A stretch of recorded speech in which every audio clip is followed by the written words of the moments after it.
Okay, so I received a book that I didn't plan originally to buy, but finally I decided to buy it for a specific reason. There is an interview at the end which was supposed to be the last interview of Mark Hollis that I absolutely wanted to read. Now I have read it. I think that I already read parts of it somewhere else. I can't remember where, but I'm very glad that I bought this book. I will show you. I'm glad that I bought it mostly because of the interview. This book, I would say, is perfect for people who are fans of Tok Tok. Of course, I'm a fan of Tok Tok. If I was not a fan, I wouldn't speak about all this, but I'm not the most usual fan that you can find. I mean that my taste is not automatically the taste that most of fans would have. It means that I'm more researching for things related to the creation, the way Mark Hollis was composing, his inspiration, his technique, things like that, more than collecting pictures or signature autographs or people talking about him.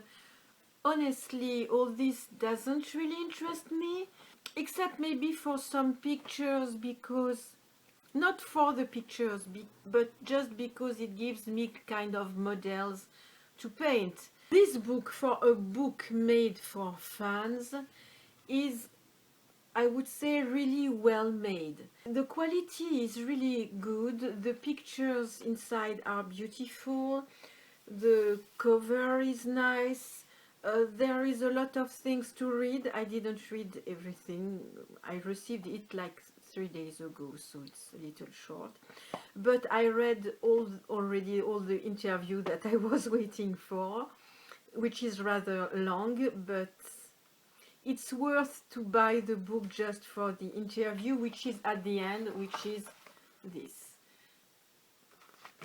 There are many pictures that I didn't know, so I'm glad that I could see them, because I don't know if, because it has been released before already, like 2 or 3 years ago, I don't know if it's in the original book these pictures were already there. I don't know, but there are a few pictures, I would say at least 6 or 7 pictures that I never saw before, so I was glad, for example, something like that. That's funny, but I like this kind of pics because it's really on the moment. I mean, it's not a photo to look nice, it's really pictures taken just on the spot, you know, and I like that. I like when it's spontaneous and not made for marketing or things like that. The pictures are rather big, so I'm glad because it gives me a lot of details if I wanted to paint one image or another. But I'm mostly going to speak about the last interview. Of course, I'm not going to read everything. A lot of images of the James March art, which are great actually. Oh, while I see that, I must show you something. This is my first present from a viewer. I received that yesterday actually, and I'm very glad because Ron, my DJ Ron, has it, but I didn't have it. So I'm very glad that I have it. I really appreciate a lot. Anyway, I'm going to tackle the article, which is, according to me, from my point of view, the most interesting. Before I start, just if I find something else, another interview or something that someone says in the book that I consider interesting enough to talk about in a video, I will of course do it. I will talk about it if I think that it can bring something new in my work and in my research, and if it fits with what I want to give to say in my videos. Just one thing before I start the article. Do you see this? So I don't think you see well the color, but the color is like kind of a hot pink, but rather dark.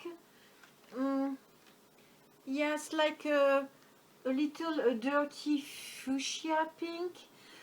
This ticket, it's exactly the same that we had in Paris when they came to play in 1986, Tok Tok. The concert that I missed, and I'm still crying about it, but we kept the ticket during a very long time. I thought that I had it, I wanted to find it, but it's possible that my ex-husband took it because he went there and he probably wanted to keep it because I can't find it, so maybe I will find it later. I will show you if I find it, of course. Okay, the first thing that I noted in the interview, which interested me, I read that and I thought it's like poetry. He said, Mark Hollis said something. I was kind of, I would say stunned, not stunned because of what he says, but more because the way he says it, because suddenly it brings me back to my art and to my paintings. So I thought, okay, I'm in the right direction. There is a link between what he's saying and what I'm doing, which is rather good for me at least.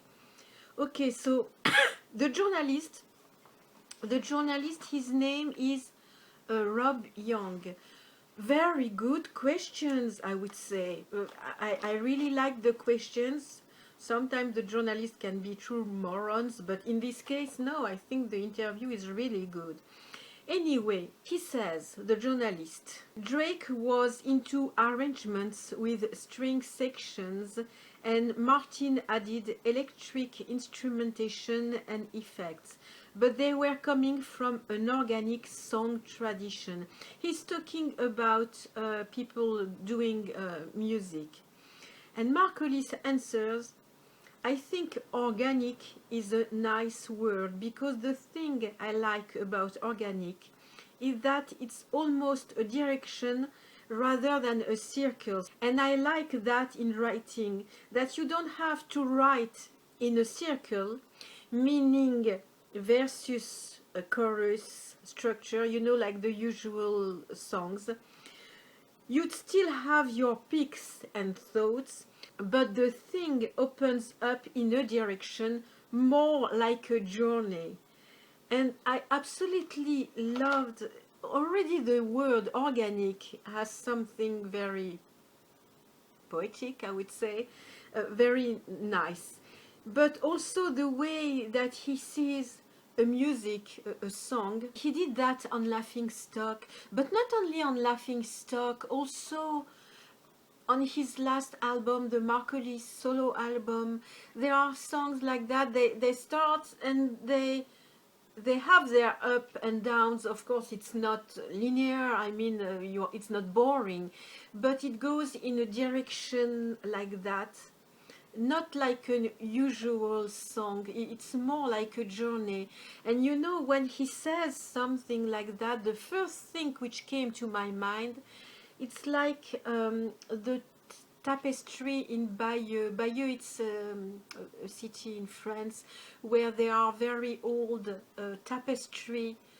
I think, if I don't make a mistake, I think it's about the war which was supposed to last 100 years between England and France. I'm not sure about that, I must check, but when I was a child I visited Bayeux and I went to see the tapestry, and it's a very long piece of art like that, like a journey, like a story, and it starts there and it continues like that. And actually I would love to make a piece of art like that. a piece of art, a painting which could be very long, like a tapestry, and you know when you start, but you have no idea where you are going to finish, because it's like if the piece of art has its own life. Once you start, you put everything you want in it, but you don't know where it's going to lead you. And that's often why I've been painting bigger and bigger, because I needed more space to try to convey this feeling, which is not obvious, because what you can do in music, music is not tangible. I mean, you can hear it, but you can touch it. In art, it's much more difficult because it takes some space. So I can't make a painting which would be very long and which would take the whole length of my house, for example. It's very difficult to do that. And you know, and if you put paintings one beside the others, it's not the same. It's more like a mosaic, or it's more like David Hockney, who made the Grand Canyon in big, but actually it was many paintings one beside each other.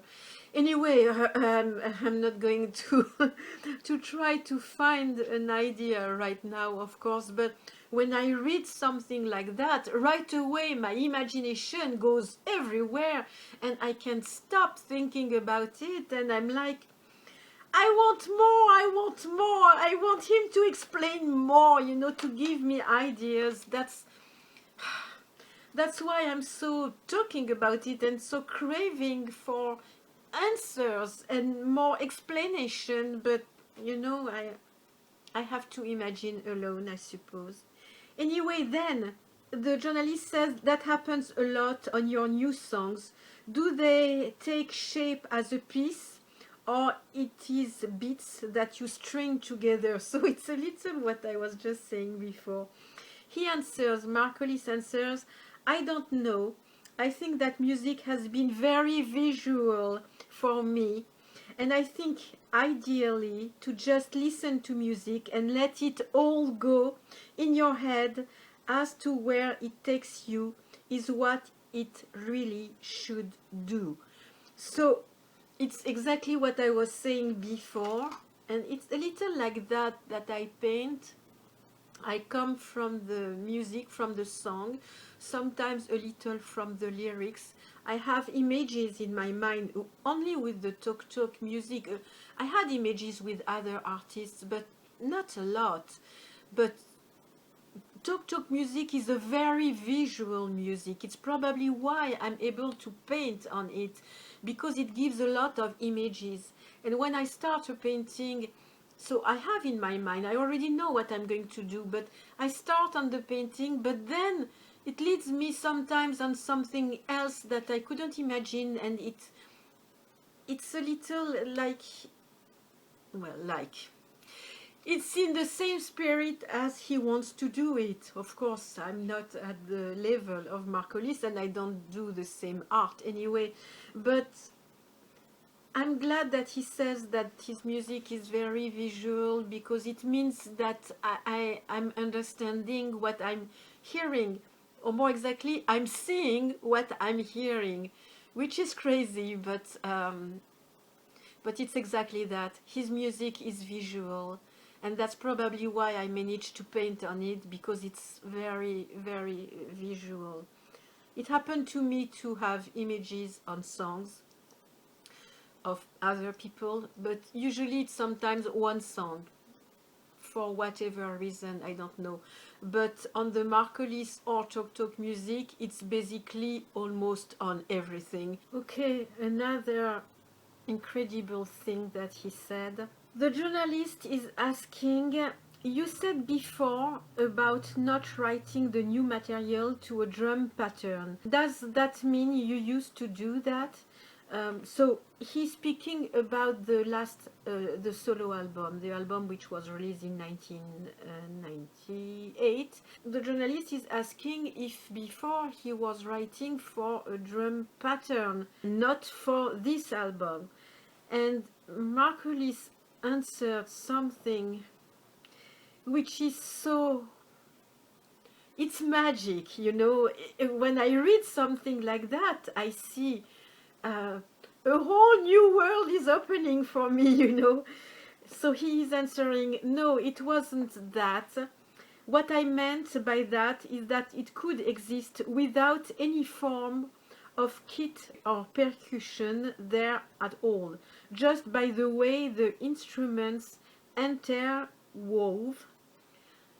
So it means that he's going to give a feeling of percussion without percussion, just by the way the instruments are interwoven between them, and it gives a feeling of percussion. That is, for me, absolutely exciting and incredible, because when I read something like that, I don't imagine it for music. I imagine it for art. Of course, we don't use drum pattern for paintings or for, I don't know, collage, mosaic, but still there must be a kind of rhythm in a piece of art, or at least we must, when we look at a painting, we must maybe go in circle and look at everything, and how to translate that without using the usual method to make people do that, look everywhere. You know, I'm always trying to translate what he's doing in music to my art. And then I'm like, okay, how does he do that? Because if he was giving more details, maybe I would be able to translate that. But just to imagine that he's able to do that, and he's able to do that, listen to the last solo album, you will see there is no drums or things like that. There is little percussion, but it's more the way it's put together, which give a feeling of rhythm. And of course, when I read something like that, it makes me think of an artist. I will find the name because I have a book. Rouan, his family name is Rouan, I think, but I don't remember his first name. I will write it on the screen. But he was doing art by interweaving papers, like if you are knitting, or like if you are crocheting, but with papers which were interwoven like that. And when I read something like that, I see something like the guy was doing. I could understand that someone else is not interested at all in what I'm saying, but for me it's like it's magic, you know. So I found the book I was talking about. It's not Rouan, it's a Rouan. His first name is Francois Rouan. It's a French artist who made, so you see, we can see on the cover, it's completely woven, and it's papers or sometimes canvas painted, and that he did like that. I'm going to show you. They are beautiful pieces. So you see, this is completely woven. It's pieces one under the other, you know, like you know, like when you make rugs with rags, you know, you see what I mean? You imagine I'm reading an interview about Mark Hollis talking about his technique, and this is what I see. Even when he's talking, it's visual. Then the journalist says there's not much electricity on the new record, still talking about the Mark Hollis solo album. And he answered, no, everything's acoustic, isn't it? It was extremely important that it should be totally acoustic. Extremely important. And a couple of times you came up against things where you knew if you could stuff, there would be an easy way around it, but you'd have to look elsewhere. No, it was very important that this album should be acoustic. So yes, the Mark Hollis solo album is completely acoustic. I thought that it was just because the way he composed the song, but it seems that for him that it was very important that it was completely acoustic. Maybe because he wanted to give a jazz effect. I don't know. You see, he starts saying something, and then we want to ask why, and we don't have the answer.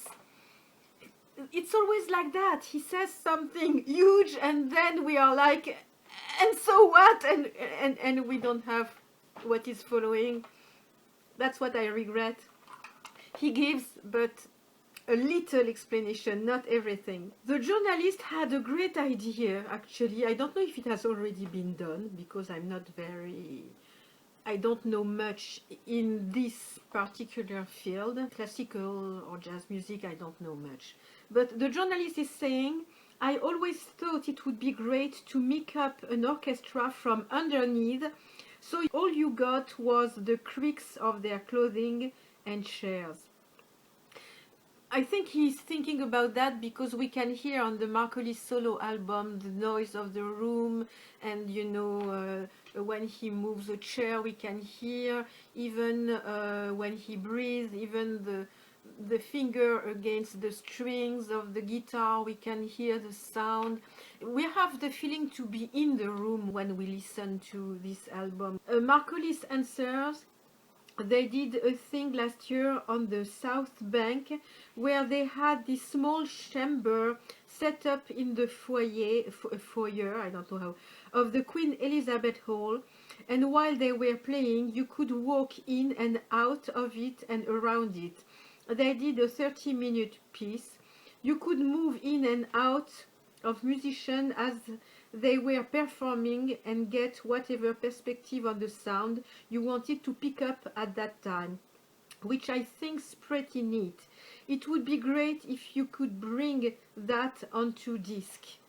Yeah, so actually the violinist who plays for my artworks made CDs, and one of them has been recorded in the street, and we can hear the noise of the street, the cars, people passing and things like that.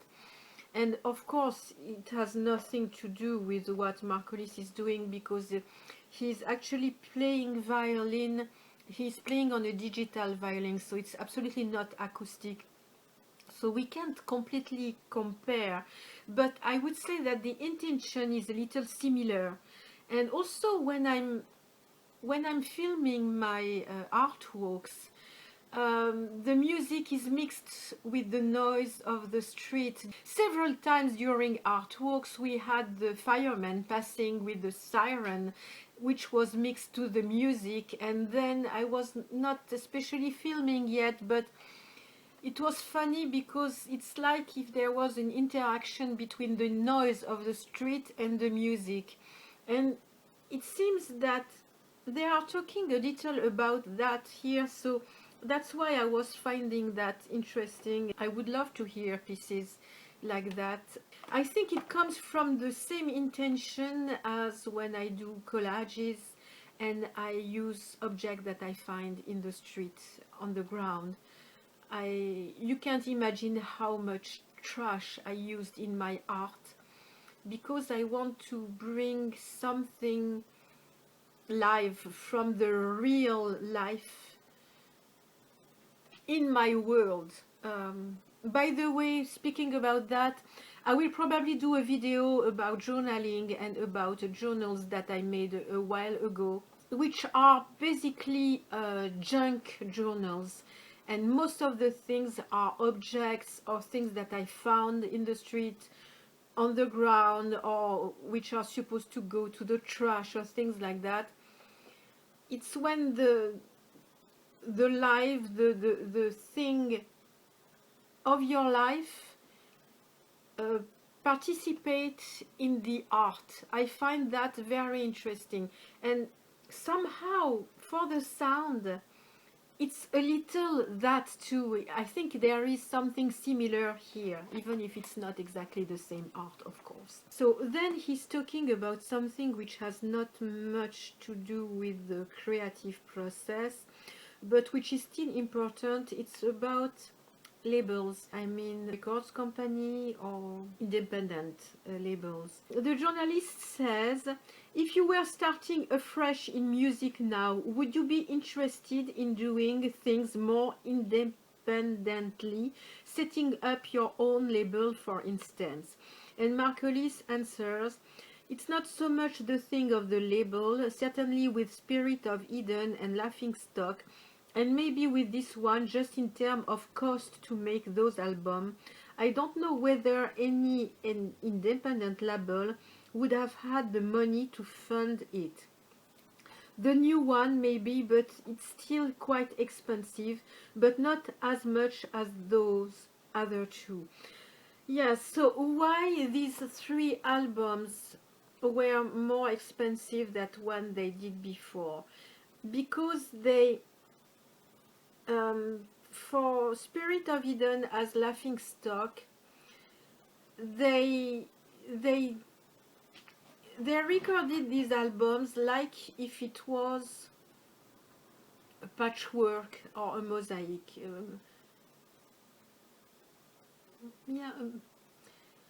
It was pieces. They kept a little part of what was recorded, and they mounted it to recreate the songs. So it was a lot of work of editing and mounting and choosing what they wanted to keep or not, which takes a lot of time. They hired many musicians who cost a lot of money because some of them maybe are very expensive.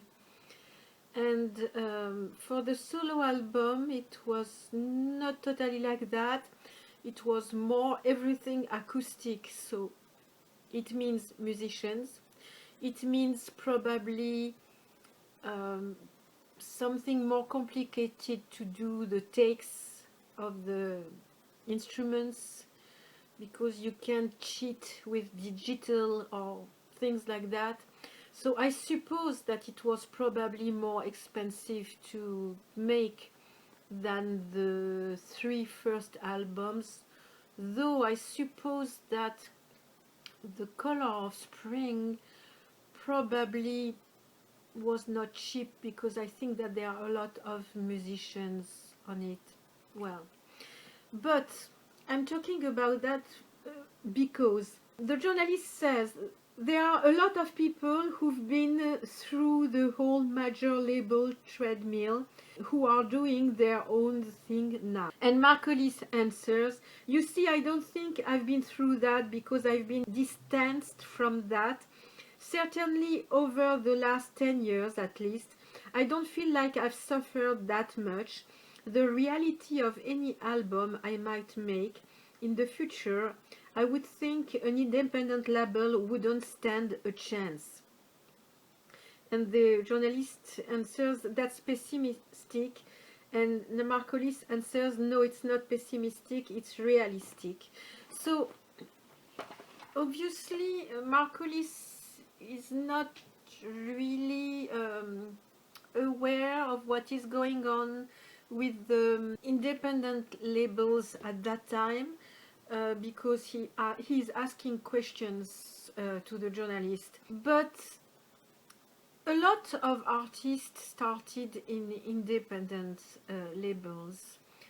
For example, I was searching on internet to have an idea who started like that. For example, Franz Ferdinand, for example, Daft Punk. I'm wondering if Nirvana didn't start like that also. I think I read something about that.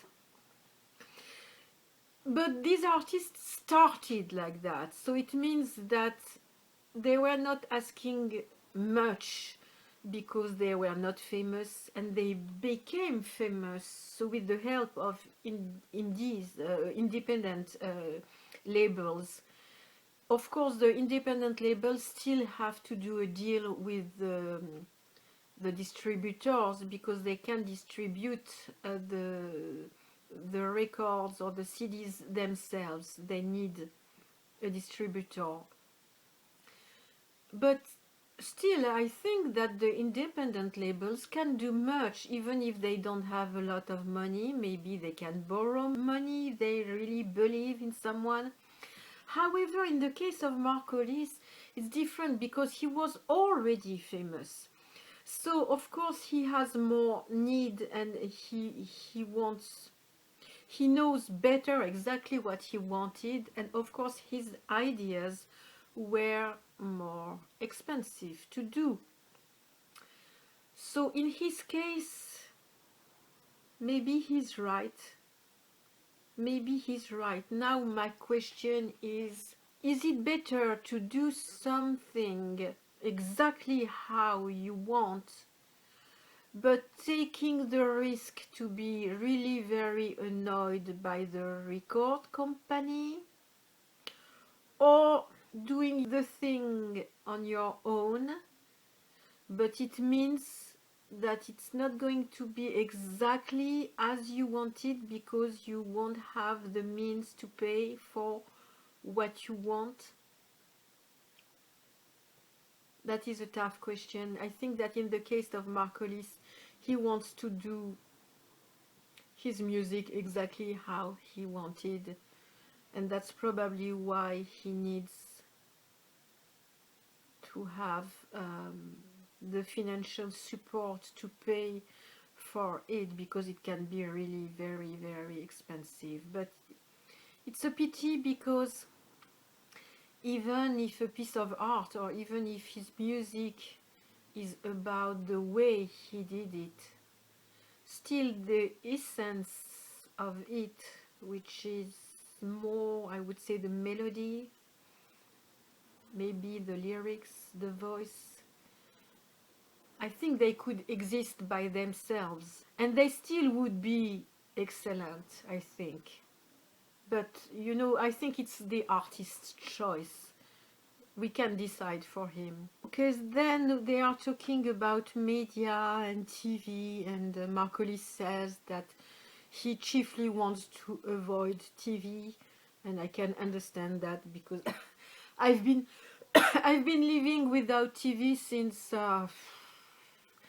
at least 7-8 years now, and I completely survived. So the journalist is asking him, would you, for example, want to encourage your children to be wary of it? And Mark Hollis answers, I do know, which means I don't know.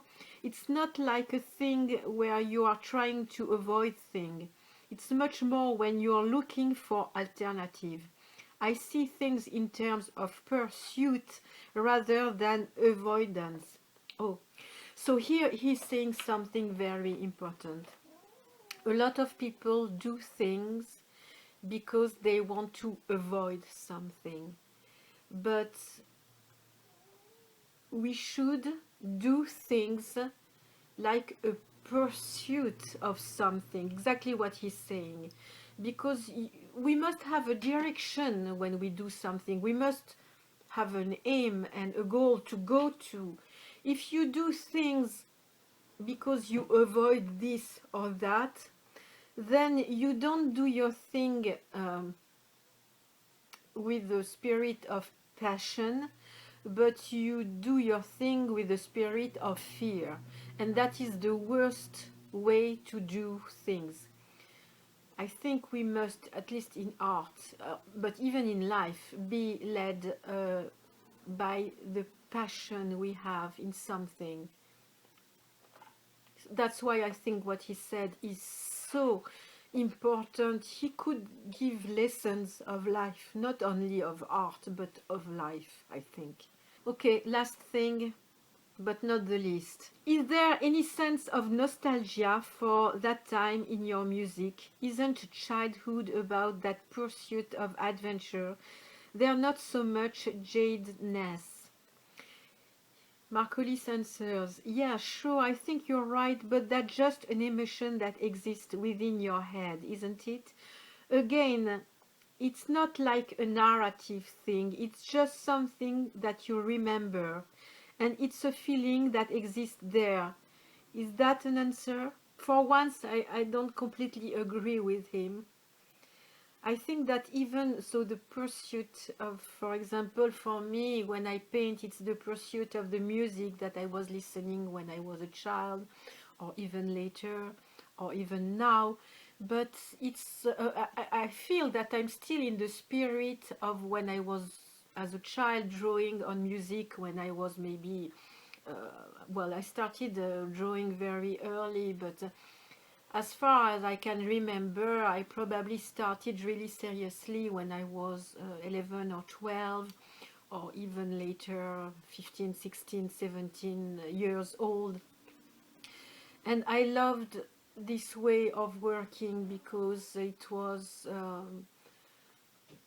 the psychedelic style. I like the spirit of creating on the music when I was young.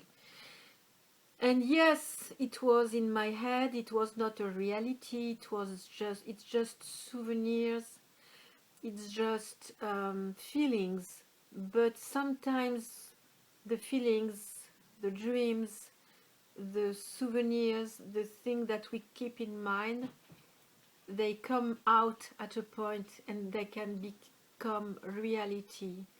So it's like here, if he doesn't let himself surrender to the feelings. That's how I understand it. I may be wrong, maybe it's not at all what he meant, but we can't be in control all the time, I think, especially in art, especially in music. Emotion exists within our head for sure, but emotions is something which push us to do things, so they are very important. Even if they are in our head, it's exactly what makes us act like this or like that. So I think that emotions shouldn't be ignored, and I don't say that emotion must be the main thing in your life and that you don't think you are just led by your emotion. Of course not, but you must acknowledge the emotions, because sometimes they tell you what is right to do or what is not right to do. All this is feeling, emotions, instinct, love, passion, all that is in our mind, but they are very important things. Maybe he's careful because he's a very sensitive person and he doesn't want maybe to let the emotions lead him too far. It's possible. I can't answer for him anyway. I just try to understand, that's all. So I bought this book on the website Rocket88. I will put the link below in the description box if you want to find it. I'm not sponsored by them at all. I paid for it. I'm just talking about this book and about this interview because it really interests me, and I will read everything and be sure that if there is something which interests me, you will be the first ones to know. It will make a lot of first ones, but you will know. Anyway, I thank you very much for listening to me so far. Thank you, you are so brave. And of course, I will see you in my next videos. I plan to do also art and craft and journaling and things like that videos. Not that I'm going to stop talk, no, on the top of that. Okay, see you soon. Bye bye.